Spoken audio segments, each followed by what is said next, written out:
Family, नमस्ते, प्रणाम। मैं कामनी शुक्ला स्वागत करती हूँ आप सभी का अपने यूट्यूब चैनल पर। तो आज हम बहुत ही प्यारा निर्गुण भजन आप लोगों को सुनाएंगे, क्योंकि निर्गुण भजन आप लोग ज़्यादा पसंद करते हैं। तो कैसा लगे अपनी राय कमेंट बॉक्स में ज़रूर बताना।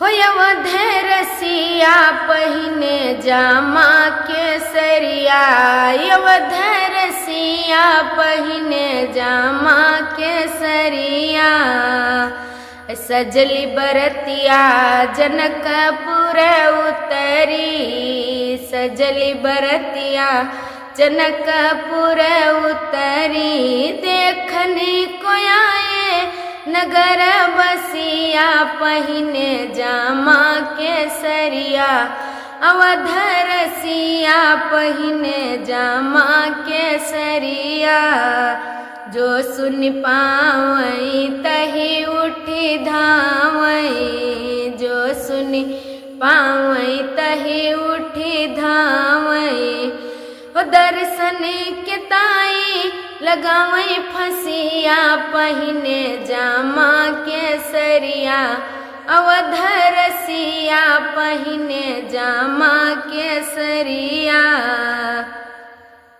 सखिया सहेली जुटी मिथिला नगर की, सखिया सहेली जुटी मिथिला नगर की, गारी सुनावई करई हसिया पहिने जामा केसरिया, रसिया पहिने जामा केसरिया, कहे कामनी शुक्ला ई मोहनी मूर्तिया, कहे कामनी शुक्ला ई मोहनी मूर्तिया,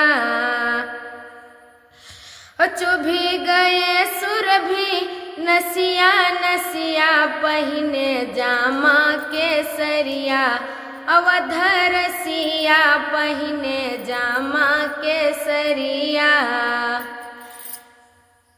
कैसा लगे अपनी राय कमेंट बॉक्स में जरूर बताना। मिलते हैं अगले गाने के साथ, तब तक के लिए धन्यवाद।